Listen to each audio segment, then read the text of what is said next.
مبسملا ومحمدلا ومصليا ومسلما أما بعد قال الله تبارك وتعالى إنا نحن نزلنا الذكر وإنا له لحافظون اللهم صل على محمد وعلى آل محمد كما صليت على إبراهيم وعلى آل إبراهيم إنك حميد مجيد اللهم بارك على محمد وعلى آل محمد كما باركت على إبراهيم وعلى آل إبراهيم إنك حميد مجيد.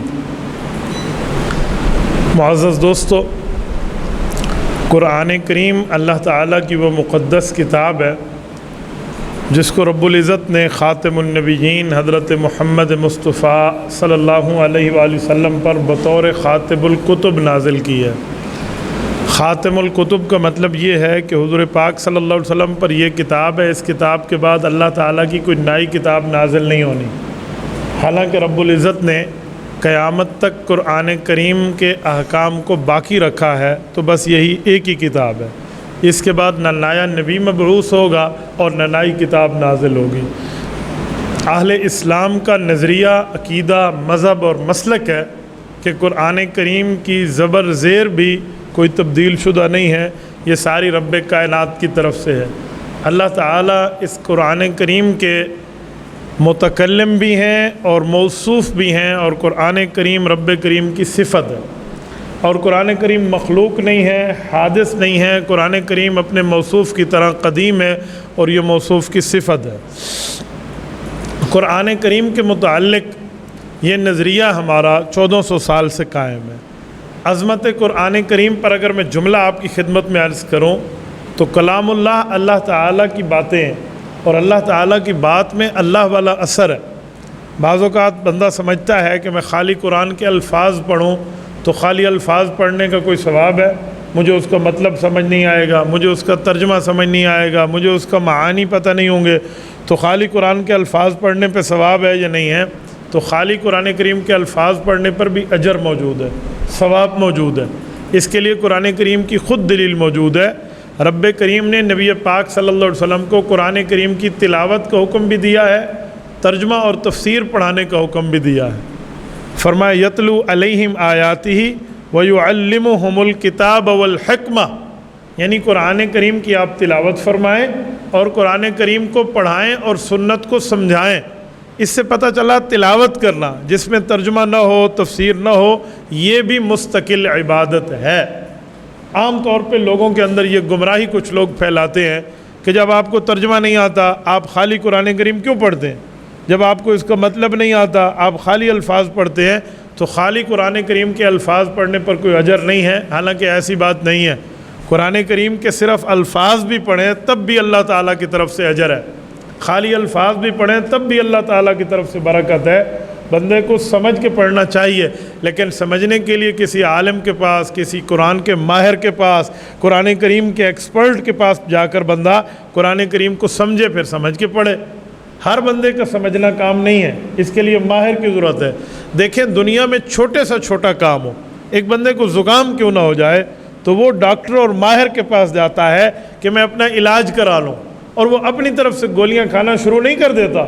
کیوں؟ وہ کہے گا جان کا مسئلہ ہے۔ تو جب ایک زکام کے لیے ہم کسی ماہر کے پاس جاتے ہیں تو قرآن کریم تو اللہ تعالیٰ کی کتاب ہے، اس کے لیے تو بطریق اولا ہمیں ماہرین کے پاس جانا چاہیے اور اسے سمجھنا چاہیے۔ قرآن کریم کے بعض علوم ایسے ہیں کہ جو ماہر کے بغیر سمجھ نہیں آتے، ماہرین بیٹھیں گے، سمجھائیں گے، قرآن کریم کی اس آیت کی تشریح حدیث پاک سے ہوگی، اور پھر اس حدیث پاک کو سمجھنے کے لیے صحابہ کے دروازے پہ جانا پڑے گا، کیونکہ قرآن حضور پاک پہ اترا ہے، صحابہ کرام نے دیکھا ہے، اور اسی طرح حدیث پاک صحابہ کرام اور اہل بیت نے نبی پاک علیہ السلام سے سنی ہے۔ تو قرآن کریم کی تشریح کے لیے نبی پاک کی زبان سے اور نبی پاک کی زبان کو سمجھنے کے لیے پیغمبر کے صحابہ اور اہل بیت کے دروازے پہ جائیں گے، تب جا کر ہمیں قرآن کریم سمجھ آئے گا۔ ورنہ بعض چیزیں ایسی ہوتی ہیں جو قرآن کریم لفظ اترے اور نبی نہ سمجھائے تو پھر سمجھ نہیں آتا۔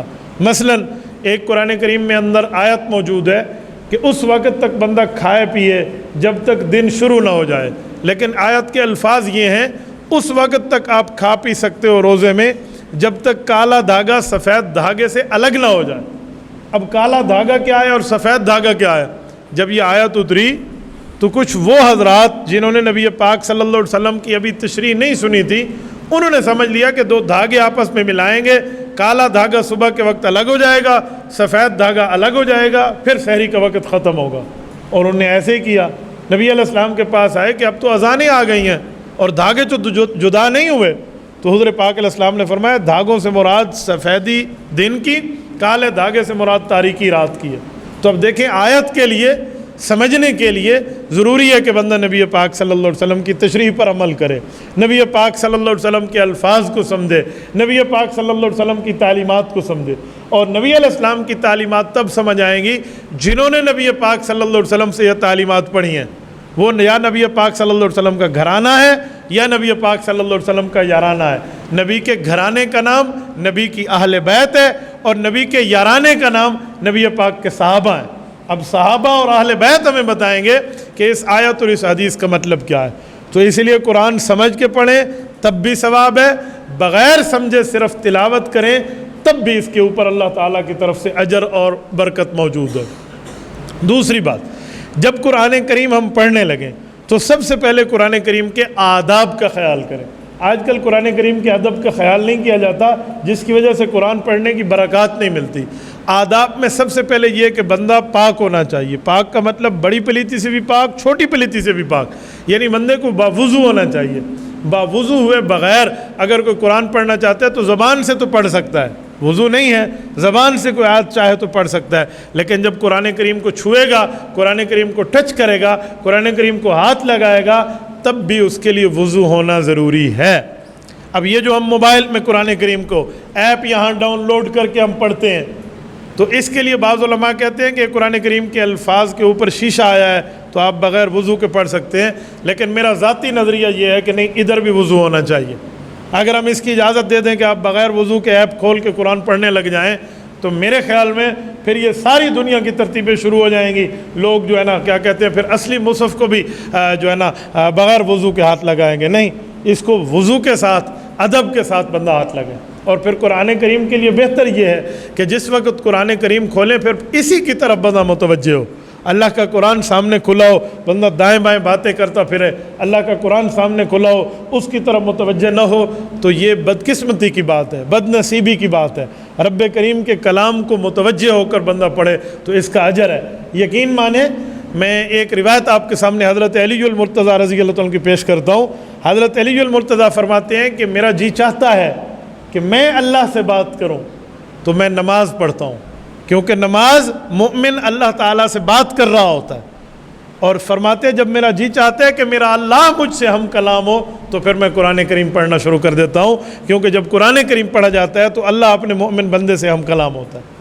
تو میرے دوستو، یہ چھوٹی چھوٹی چیزیں ہوتی ہیں جس کو بندہ غور سے اور سمجھ کے پڑھے، ورنہ بعض اوقات ایک چیز ہوتی ہے انسان اس کو اگنور کر دیتا ہے، نظر انداز کر دیتا ہے، لیکن اس میں بڑی محنت اور بڑی اجر کا کام ہوتا ہے۔ مثلا کہتے ہیں کل قیامت میں اللہ تعالیٰ ایک شخص کو بلائیں گے جس کو اللہ تعالیٰ نے وقت کی بھی نعمت دی ہوگی، مال کی بھی نعمت دی ہوگی، اور اس سے پوچھیں گے کہ میرے بندے مجھے بھوک لگی تھی، تو نے مجھے کھانا نہیں کھلایا، تو وہ بندہ اللہ تعالیٰ کی طرف دیکھ کے عرض کرے گا کہ آپ تو رب العالمین ہیں، آپ کو کیا کھانے کی ضرورت، آپ کے کھانے کا کیا مطلب؟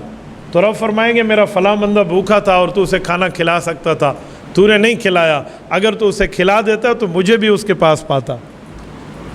ایسے حدیث پاک میں اگلے لفظ میں نبی پاک صلی اللہ علیہ وسلم نے فرمایا اللہ تعالیٰ کسی بندے کو کل قیامت میں بلا کر فرمائیں گے کہ میں بیمار تھا، تو نے میری تیمارداری نہیں کی، عیادت نہیں کی، بیمار پرسی نہیں کی۔ وہ کہے گا کیف اعودک وانت رب العالمین، میرے اللہ میں آپ کی بیمار پرسی کرتا، آپ تو اللہ تعالیٰ ہیں، کائنات کے پالنے والے ہیں۔ تو رب فرمائیں گے ان عبدی فلانا مرضا، میرا فلاں بندہ بیمار تھا، جی ہاں یا اللہ وہ بیمار تھا، تو اس کی بیمار پرسی پہ جاتا تو مجھے بھی وہاں پاتا۔ اب دیکھو کتنی چھوٹی سی چیز ہے لیکن اس پہ اجر کتنا ہے، کتنا چھوٹا سا معاملہ ہے لیکن اس پہ اجر کتنا ہے۔ تو بعض نیکیاں ایسی ہوتی ہیں، بعض اچھائیاں ایسی ہوتی ہیں، بعض معاملات ایسے ہوتے ہیں جس کو ہم اپنی طرف سے چھوٹا سمجھ لیتے ہیں، اور جب ہم اس کو اپنی طرف سے چھوٹا سمجھ لیں تو پھر وہ اللہ کی نظر میں تو چھوٹا نہیں ہے نا، اللہ کی نظر میں تو معاملہ نہیں ہے۔ حدیث پاک میں ہے، فرمایا کچھ لوگ دنیا میں ایسے ہوتے ہیں جو دنیا میں گمنام ہوتے ہیں لیکن آسمانوں پہ ان کے چرچے ہو رہے ہوتے ہیں، اور کچھ وہ ہوتے ہیں جو دنیا میں بڑے نام کماتے ہیں، ان کے نام کا ڈنکا بج رہا ہوتا ہے، لیکن فرشتوں کے ہاں آسمانوں میں وہ غیر معروف اور اجنبی ہوتے ہیں، انہیں کوئی نہیں پہچانا جاتا۔ اسی طرح فرمایا گیا کہ جو آدمی خوشی میں بھی اللہ سے دعا کرتا ہے، غمی میں بھی اللہ سے دعا کرتا ہے، غمی میں بھی نہیں چھوڑتا دعا مانگنا، خوشی میں بھی نہیں چھوڑتا، تو فرشتے اس کی سفارش کرتے ہیں جب وہ تکلیف میں دعا کرتا ہے۔ فرشتے کہتے ہیں اللہ ہم اس آواز کو جانتے ہیں، ہماری جان پہچان ہے، ہر وقت آپ سے بات کرنے والا ہے، وہ سفارش کر دیتے ہیں۔ اور فرمایا جو بندہ صرف غمی میں اللہ کو یاد کرتا ہے، خوشی میں رب کو بھول جاتا ہے، تو فرشتے اس کے لیے کمنٹس پاس کرتے ہیں کہ اللہ ہم اسے نہیں جانتے، یہ غیر مانوس آواز ہے، ہمارا اس سے کوئی لینا دینا نہیں ہے، تو مجھے بتائیں وہاں کیا حشر ہوگا ہماری دعا کا۔ تو اس لیے چھوٹی چھوٹی چیزیں ہوتی ہیں، ان آداب کا خیال رکھا جاتا ہے، ان معاملات کو سامنے رکھا جاتا ہے۔ جب ان کو سامنے رکھیں تو اللہ رب العزت کیا سے کیا مرتبہ عطا فرمائیں گے۔ تو قرآن کریم کی عظمت کے حوالے سے چند باتیں میں نے کی ہیں۔ اور دوسری بات میں ایک آپ کی خدمت میں درد دل بھی پیش کرنا چاہتا ہوں، اور اسلامی مسائل میں ایک مسئلہ بھی پیش کرنا چاہتا ہوں۔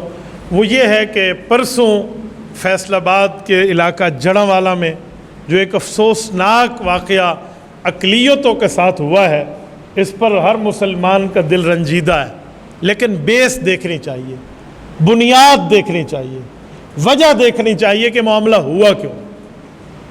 مسئلہ یہ ہے کہ آج ہمیں میڈیا وہ پورا سچ نہیں بتاتا جو بتانا چاہیے۔ یہ تو ہمیں سارے بتا رہے ہیں بھئی مسیحی برادری کے ساتھ یہ تکلیف ہوئی ہے، یہ ہوئی ہے، چرچ جلایا گیا ہے، ان کے گھروں کو آگ لگائی گئی ہے، ناجائز کام کیا ہے، حرام کیا ہے، غلط کیا ہے، ہم اسے کنڈیم کرتے ہیں۔ لیکن بنیاد کیا بنی تھی؟ پورے پاکستان میں عیسائی بستے، آج تک کسی مسلمان نے کسی عیسائی کے چرچ کو جلانے کی ہمت نہیں کی، اور نہ وہ کرے گا۔ کسی عیسائی کے گھر کو جلانے کا وہ سوچ بھی نہیں سکتا مسلمان۔ ہم ان کا احترام کرتے ہیں، اقلیتوں کا، مینارٹیز کا ہمارے ہاں قدر ہے۔ وجہ کیا ہے؟ معاملہ کیا ہے؟ یہ ہمیں میڈیا نہیں بتا رہا۔ بھائیو، وجہ یہ تھی کہ مسیحوں میں سے 2 شخصوں نے قرآن کریم کو جلایا، قرآن کریم کی بے حرمتی کی، اللہ کے کتاب کی توہین کی۔ پھر آگے لوگوں نے رد عمل دیا۔ میں سمجھتا ہوں یہ رد عمل غلط ہے، یہ رد عمل نہیں تھا جو دیا ہے، یہ نہیں دینا چاہیے تھا، لیکن یہ بھی تو بتایا جائے کہ قرآن کریم کی توہین ہوئی ہے۔ میں بہت حیران ہوں، میں نے رات تمام میڈیا چینلز کا وزٹ کیا ہے، سارے بتا رہے ہیں کہ وہاں انجیل شریف جلائی گئی ہے، چرچ جلائے گئے ہیں، مسیح برادری کے گھر جلائے گئے ہیں۔ میں نے کہا یہ 100% غلط ہے، حرام ہے، ناجائز ہے۔ اقلیتوں کا تحفظ کرنا مسلمان کی ذمہ داری ہے، لیکن وہاں قرآن کریم کی بات تو کی جائے نا۔ مسلمانوں کے دل کتنے چھیدے ہوئے اور غمزدہ ہیں سویڈن کے واقعے کے بعد۔ وہاں سرکاری لیول پہ پرمیشن ملی اور انہوں نے قرآن جلایا، اور سب مسلمانوں نے اس پر احتجاج کیا۔ تو اب یہ سینسیٹیوٹی برقرار تھی اور موجود تھی کہ اس دوران قرآن کریم کی توہین ہوتی، تو پھر اس طرح کے معاملات تو معرض وجود میں آئیں گے۔ میں کبھی اس طرح کی بری حرکتوں کو اپریشیٹ نہیں کر رہا، لیکن قرآن کریم کی بات تو کی جائے نا۔ عالمی دنیا میں ہمارا تاثر کیا جائے گا کہ ملک پاکستان نعوذ باللہ فسادی لوگ ہیں، یہ اپنے مینارٹیز اور اپنے اقلیتوں کے حقوق کے کھانے والے ہیں۔ نہ بابا، ہم اقلیتوں کا وہ تحفظ جانتے ہیں، ہمیں ہمارا مذہب اقلیتوں کا وہ تحفظ بتاتے ہیں جو آج تک کسی مذہب میں نہیں ہے۔ میں آپ کو کئی مثالیں دے سکتا ہوں۔ اسلام میں ایک چمکتا دمکتا دور حضرت معاویہ بن ابی سفیان رضی اللہ عنہ کا ہے۔ حضرت معاویہ کے دور میں ایک عیسائی بستی کو فتح کیا گیا، اور اس پر مسلمانوں نے اپنی حکمرانی قائم کی، اور وہاں اسلام کا حکم یہ ہے کہ جس وقت مسلمان مفتوحہ علاقے میں پہنچیں تو تمام اقلیتوں کو تحفظ ہوگا، وہ 1 سال کا جزیہ دیں گے مسلمانوں کو، تو وہ جزیہ وصول کر لیا گیا۔ لیکن اتفاق سے 6 ماہ کے بعد وہ بستی حضرت معاویہ رضی اللہ عنہ کو جنگی حکمت عملی کے تحت چھوڑنی پڑی۔ تو 1 سال کی حفاظت کا ان کا ٹیکس لے چکے تھے، تو حضرت نے وہاں رجسٹر کھلوائے، وہاں دیوان کھلوائے، لسٹیں دیکھی کس سے کتنے پیسے لیے تھے، اتنے لیے، ان کے 6 ماہ کے پیسے واپس کر دو، ہم اگلے 6 ماہ میں ان کی حفاظت نہیں کر سکتے۔ ایک ایک کی لسٹیں بنا کے ان کے گھروں میں پہنچا کر مسلمانوں کو، فوج کو بھجوایا گیا، اور انہوں نے جا کے وہاں ان کے پیسے واپس کیے اور کہا ہم آپ کی بستی کا نگرانی کا معاملہ چھوڑ رہے ہیں، اب آپ اپنے معاملات خود سنبھال لیں۔ عیسائی، یہودی، مجوسی، ان جیسے لوگ رونے لگ گئے، ان کی آنکھوں میں آنسو تھا، فیملیز رو رہی تھی کہ یار یہ کام تو ہم سے ہمارے لوگوں نے بھی نہیں کیا، اتنی اچھائی تو انہوں نے بھی نہیں کی جتنی اچھائی آپ کے اسلامی حکمران نے ہمارے ساتھ کی ہے۔ تو مسلمان کا معاملہ تو یہ ہے۔ اور سنیں، ایک مرتبہ ایسا ہوا، حضرت معاویہ رضی اللہ عنہ کا دور تھا، عیسائیوں کی بستی پر حملہ آور ہونا تھا، لیکن ان سے معاہدہ تھا، مثلاً معاہدہ یہ رات 12 بجے ختم ہونا ہے، 2-3 سال کا معاہدہ چل رہا تھا۔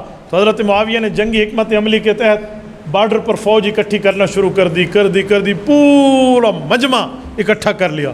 جیسے معاہدہ ختم ہوا، بلا ان کو متنبہ کیے انہوں نے اس پہ یلغار کر دی اور بستی فتح کر لی۔ ایک صحابی بیٹھے تھے حضرت ابو درداء رضی اللہ عنہ، انہوں نے حضرت معاویہ کو کہا کہ میں نبی پاک صلی اللہ علیہ وسلم کے پاس بیٹھا تھا، حضور پاک علیہ السلام کے سامنے ایسا معاملہ پیش ہوا تو اللہ کے رسول نے فرمایا اگر معاہدہ ختم ہو گیا تو اطلاع کے بغیر یہ کام کرنا غلط ہے، یہ کام اسلامی تعلیمات کے منافی ہے۔ حضرت معاویہ نے اسے بلا کر پوچھا آپ نے اپنے کانوں سے نبی پاک علیہ السلام سے یہ فرمان سنا؟ کہا جی ہاں۔ تمام فوجوں کو اس وقت حکم کیا کہ واپسی کرو، اسی پوزیشن پہ لوٹو جہاں ہم پہلے گئے تھے۔ ایک ایک بندہ اپنے ہتھیار کو ہاتھ میں لیے ہوئے، کمر اور سر کے معاملات پر باندھے ہوئے اپنے ہتھیار واپس آ گیا اور وہ فتح کی ہوئی بستی چھوڑ دی ایک نبی پاک علیہ السلام کے فرمان پر۔ تو اسلام تو اقلیتوں کو اتنا تحفظ دیتا ہے، تو مسلمان یہ کام کبھی نہیں کرتا۔ لیکن بنیاد تو دیکھیں یار، قرآن کریم کو جلانا کوئی بندہ برداشت کرے گا؟ ہم جتنے بیٹھے ہیں ہم کہیں گے ہماری جوانیاں لگ جائیں لیکن قرآن کی حفاظت ہو جائے، ہماری اولاد ذبح ہو جائے لیکن اللہ کے قرآن کی حفاظت ہو جائے۔ تو ایسا نہیں ہونا چاہیے۔ اور پھر جن لوگوں نے وہاں آگ لگائی ہے یہ کوئی اسلامی تعلیمات نہیں ہے، کوئی ان کو اسلامی تعلیمات اور علماء کا جو ہے نا کیا کہتے ہیں نہ ساتھ تھا نہ ہے نہ ہوگا، ان کے خلاف کارروائی کرنی چاہیے، میں اس کی تائید کرتا ہوں۔ لیکن جنہوں نے قرآن کریم کی عظمت کے خلاف کام کیا ہے، اور ہماری معلومات میں وہاں کے اسسٹنٹ کمشنر وہ بھی اسی معاملات میں شریک ہیں کہ وہ بھی انہی کے ساتھ انہی کے مذہب سے متعلق اور انہی میں اس نے نرمی برتی ہے جس کو ہٹا بھی دیا گیا ہے، ان کے خلاف بھی انکوائری ہونی چاہیے۔ یہ بھی پوچھا جائے کہ انہوں نے سرکاری اجازت کے معاملات اور اس ایمان پر کیوں قرآن کریم کی بے حرمتی کی ہے۔ تو آج میڈیا آدھی بات پیش کر رہا ہے، تو میں نے آپ کی خدمت میں فلی پکچر پیش کی ہے تاکہ دونوں سائیڈوں سے معاملات سامنے آئیں اور دونوں سائیڈوں سے ہمارے سامنے حالات آئیں۔ یاد رکھو کبھی ایک نقطہ نظر کو دیکھ کے بندہ بات نہ کرے، مکمل دونوں طرف سے سنے۔ حکیم لقمان رحمہ اللہ فرماتے ہیں اپنے بیٹے کو نصیحت کرتے ہو کہ بیٹا اگر تیرے پاس کوئی شخص آئے اور آ کر یہ کہے کہ مجھے فلاں بندے کے پاس چل کے مجھے بدلہ نکال کے دے، بدلہ لے کر دے، اس بندے نے میری آنکھ نکالی ہے اور آنکھ کا ڈیلا اس نے ہاتھ کی ہتھیلی پہ رکھا ہو، تو فرمایا بیٹا جلدی نہ کرنا، اس سائیڈ کو بھی سن لینا، ہو سکتا ہے یہ اس کی دونوں آنکھیں نکال کے آیا ہو۔ تو پہلے یہ بھی دیکھنا چاہیے، تو پوری سچویشن کو بندہ دیکھے تب جا کر یہ معاملہ ہو۔ ہم کتنے سال سے مائنارٹیز کے ساتھ رہ رہے ہیں، ہم میں سے تو ایسا کچھ بھی نہیں ہوا۔ رات ہمارے علماء کرام نے بیٹھ کے عیسائی بشپ کے ساتھ، ان کے جو محترم ہیں، بزرگ ہیں، ان کے جو اکابرین ہیں، ان کے ساتھ بیٹھ کے پریس کانفرنس میں اس غلط کام کو کنڈیم کیا ہے۔ کتنا اچھا ہوتا کہ قرآن کریم کے ساتھ بے حرمتی کے معاملات پہ وہ طبقہ بھی ہمارے ساتھ بیٹھ کے اس کو کنڈیم کرے۔ اللہ پاک آپ کو رم صراط مستقیم عطا فرمائے۔ اللہ تعالی ہمارے ملک میں، ہمارے شہروں میں اللہ تعالی امن کا معاملہ قائم فرمائے اور اللہ تعالی ہمیں دین اسلام پہ کاربند رکھے۔ یہ سوال ہے، کہتے ہیں السلام علیکم ورحمۃ اللہ وبرکاتہ، مجھ سے نیکی کرنے کے بعد دل میں یہ خیال آنا کہ اس وجہ سے اللہ مجھے بخشے گا، تو کیا یہ نیکی ختم کر دے گا؟ کیوں بھائی، نیکی بندہ کرتا ہے اس لیے کہ اللہ تعالیٰ مجھے بخش دے، اللہ مجھے اجر دے، اللہ مجھے ثواب دے، رب کریم مجھے اس کا بدلہ دے، تو اس بدلے کی بنیاد پہ نیکی کرنے میں کوئی نیکی ختم نہیں ہوگی، بلکہ جو بندہ اللہ تعالیٰ کے لیے نیکی کرتا ہے، نیکی اللہ کے ہاں اسٹور ہو جاتی ہے، قیامت پہ جب ہمیں چاہیے ہوگا تو رب کریم عطا فرمائیں گے۔ دوسرا سوال ہے، کہتے ہیں اکثر ہمارے مسلمان کہتے ہیں یہود اور نصارہ میں کلمے کی کمی ہے، باقی وہ ہم جیسے ہم سے اچھے ہیں، کیا یہ خیالات دین اسلام کی ناشکری پر ہیں؟ مذاہب میں شرک و بدعت کی حمایت کا گناہ تو نہیں ہے؟ دیکھیں، اگر غیر مسلم کی کسی اچھائی کو لے کر بندہ یوں کہے کہ اگر یہ کلمہ پڑھ لے تو بہت اچھا رہے گا، تو اتنی بات کرنا تو جرم نہیں ہے، اتنی بات کرنا تو غلط نہیں ہے۔ اگر کوئی غیر مسلم جھوٹ نہیں بولتا، سچ بولتا ہے، تو ہم یہ کہہ سکتے ہیں کہ اس میں کلمے کی کمی ہے، اس میں نبی پاک صلی اللہ علیہ وسلم کے اوپر ایمان کی کمی ہے۔ اگر یہ نبی پاک علیہ السلام پہ کلمہ پڑھ لے، ایمان لے آئے، تو اس سچ کی بدولت اس کو جو ہے نا اللہ تعالیٰ جنت عطا فرمائیں گے۔ اتنی بات کہنا تو ٹھیک ہے کہ یار ایمان لائیں، ایمان کے بعد ان کو بہتری ملے گی، تو اس میں تو مجھے کوئی قباحت نظر نہیں آتی۔ ہاں اس کے علاوہ کوئی اور ڈیٹیل ہو وہ اگر آپ لکھ دیتے تو میں اس کو پڑھ کے جواب دے دیتا۔ جزاکم اللہ تعالی۔ اقول قولی ھذا واستغفر اللہ وآخر دعوانا ان الحمد للہ رب العالمین۔